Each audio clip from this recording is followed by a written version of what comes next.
le Lockheed Super Constellation, qui a été dessiné au début des années 40 à Burbank en Californie par un tout petit bureau d'études dirigé par un monsieur qui à l'époque était encore quasiment un gamin, il avait 27 ans.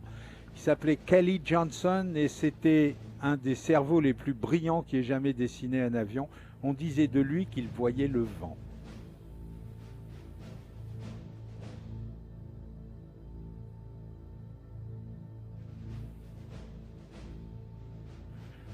La puissance dans les 4 moteurs, les freins sont lâchés, on accélère, on va vers la vitesse de rotation qui est de 160 km/h. À 160 à l'heure, on soulage la roulette avant.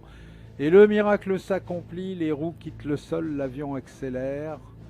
La manette de train est remontée sur rentrée. Voici l'un des plus beaux avions de tous les temps, le Super Constellation.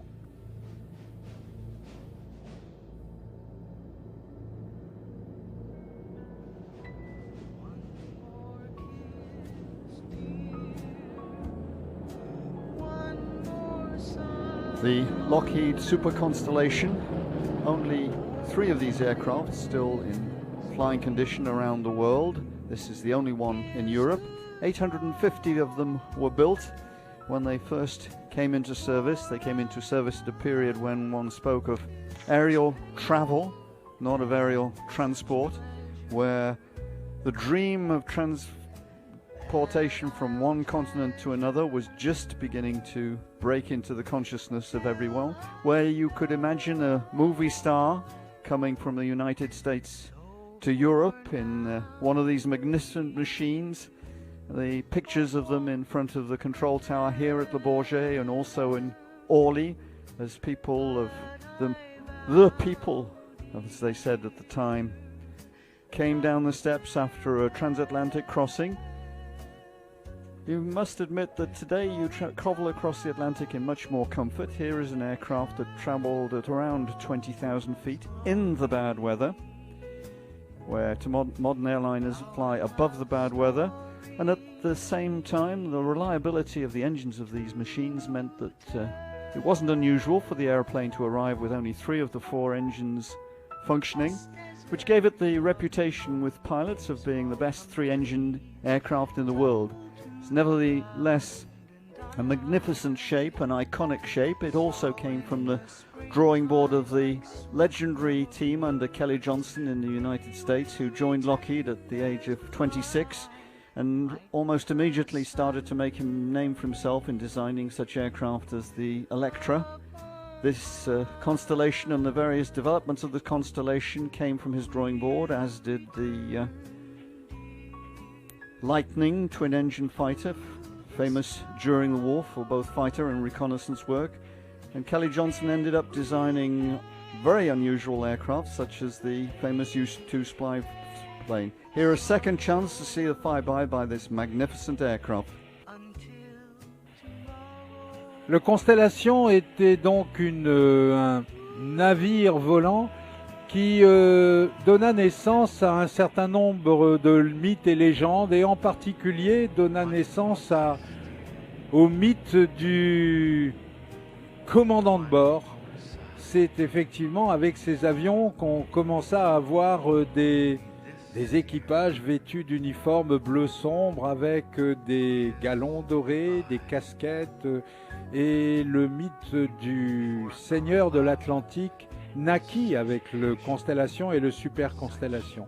C'était un avion extrêmement doux à piloter, une voiture américaine, vous savez les voitures américaines d'autrefois avec des directions tellement démultipliées et asservies qu'on tournait le volant avec un doigt.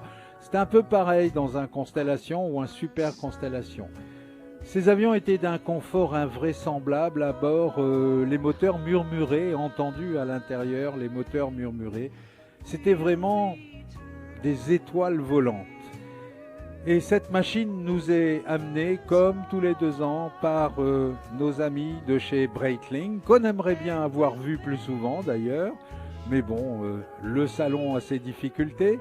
Et donc, grâce à Breitling, cette machine continue de voler. D'ailleurs, je signale au passage, bon, Breitling, tout le monde sait qui c'est des gens qui font des montres absolument extraordinaires. Et Breitling a annoncé le lancement d'une série limitée du chronographe mythique de la marque, celui que les vrais aviateurs portent, les vrais aviateurs comme Nigel Stevens près de moi, le Navitimer. Et il y a donc une série limitée de Navitimer qui va permettre de conserver, avec les ventes de ces chronos, cet avion va bénéficier de ces ventes et pourra donc être conservé plus longtemps et on l'espère indéfiniment en état de vol. Merci à Breitling. If we can see this aircraft flying today, it's thanks to our friends of the Breitling Watch Company, a long-time association with aviation, and they have kept this aircraft in flying condition, helped the Swiss team who operate this aircraft to keep the aircraft in flying condition. Those of you who know Breitling know they manufacture some fabulous watches. They've produced a special series of watches on the Lockheed Constellation theme, a Navitimer, the iconic mechanical watch, mechanical chronograph, and the proceeds, the profits from the sales of this particular short series will be devoted to keeping this aircraft in the sky and above the public for your enjoyment. Thank you, Breitling. Le Super Constellation a été présenté cet après-midi par son équipage habituel, le commandant de bord Ernst Frey, assisté de Paul Zitzer et de Carlos Gomez, car c'est un avion où il faut être trois pour le faire voler, un pilote, un copilote et un mécanicien navigant, l'homme le plus important à bord. Le Super Constellation va maintenant prendre le cap de Bourx en Suisse, en Confédération helvétique, où il va se poser, car la semaine prochaine, il doit participer là-bas à un meeting aérien. Merci d'être venus les enfants.